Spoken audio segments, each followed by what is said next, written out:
نحمده ونصلي على رسوله الكريم اما بعد۔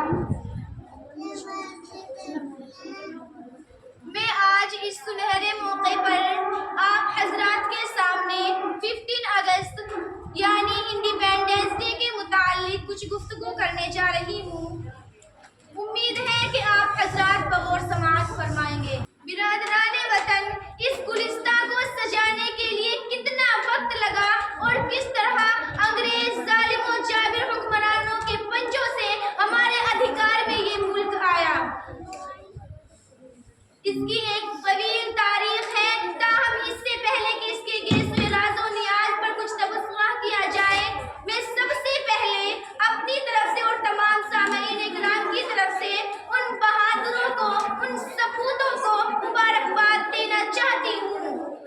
جنہوں نے صرف اپنے پسینے سے ہی نہیں بلکہ اپنے خون کے دھبوں سے اس ملک کو سینچا اور آباد کیا، جنہوں نے اس ملک کی کھائی کو اینٹ پتھر کوڑا کرکٹ سے نہیں بلکہ اپنی لاشوں سے پاٹ کر حب الوطنی کا ثبوت دیا، جنہوں نے اپنے بچوں کو یتیم اور بیویوں کو بیوگی کا لباس پہنایا، جنہوں نے اپنے جوان بچوں کے ہاتھوں میں ہتھکڑیاں، پاؤں میں بیڑیاں اور گلے میں پھانسی کا پھندا اپنی نظروں سے دیکھا۔ مگر کیا مجال کہ ایک قدم بھی پیچھے ہٹا دیں، بلکہ اور ڈٹ گئے، کہنے لگے کہ ہم ایک ایک کر جان تو دے دیں گے مگر ان انگریزوں کو ہندوستان سے بھگا کر ہی دم لیں گے۔ حقیقت ہے کہ زندہ تاریخ کی قوم کا ہر صفحہ شہیدوں کے خون سے رنگین ہوتا ہے۔ الغرض آج ہی کے دن انگریزوں کے خونخوار چنگل سے اس ہندوستان کو ہمارے بزرگوں نے آزاد کرایا، ہم لوگوں کو سوتنترتا کا وچار ملا، ہم لوگوں کو غلامی کی زنجیروں سے آزاد کرایا۔ عزیزان وطن،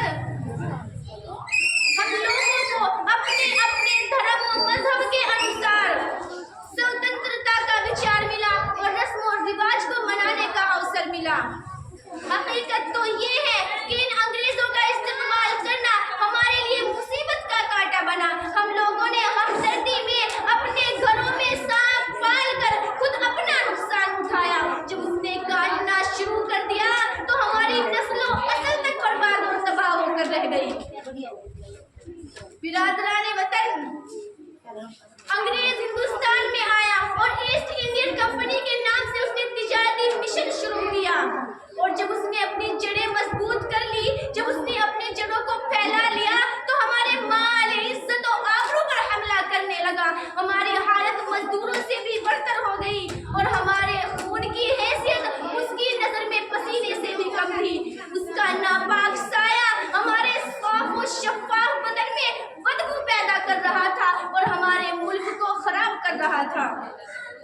اور ہمارے بزرگوں کو موت کے گھاٹ اتار رہا تھا، ہماری ماں اور بہنوں کی عزتوں پر ڈاکہ زنی کر رہا تھا، اور ایسے ماحول میں یہ ہندوستان جوجھ رہا تھا۔ ایسے نازک وقت میں، ایسے خطرناک ماحول میں ملت کے جانثار، ملک کے ہونہار، وطن کے جانثار حضرت علماء اکرام اور دانشوران قوم نے انگریزوں کے خلاف کھڑی ہوئی۔ ادھر حضرت شاہ عبدالعزیز محدث دہلوی رحمۃ اللہ علیہ نے خطبہ صادر کر دیا، انگریزوں کی نیندیں اڑا کر رکھ دی، جگہ جگہ آزادی کا پرچم لہرانے لگا، مارے گئے، کاٹے گئے، درختوں پر لٹکائے گئے، حرام خانوں میں ڈالے گئے، حرام خانوں میں ڈالے گئے اینٹ پتھر کوڑا کرکٹ پانی اور گولیوں کے نشانوں پر سادے گئے۔ مگر کیا مجال کہ انگریز آزادی کے جیالوں کو ایک قدم بھی روک دیتا، بلکہ وہ ڈٹ گئے۔ ادھر حضرت قاسم نانوتوی رحمۃ اللہ علیہ نے تقریر کرتے ہوئے اعلان فرما دیا، اے لوگوں، کیا تمہیں معلوم ہے کہ انگریز تمہارے سروں پر کھڑا ہے اور اپنی حکومت کا جال پورے ہندوستان میں بچھا رہا ہے، اس سے لڑائی کے لیے تیار ہو جاؤ۔ تو ایک شخص کھڑا ہوا اور کہنے لگا، حضرت ہم تو تعداد میں بھی بہت تھوڑے ہیں اور ہتھیار بھی نہ کے برابر ہے۔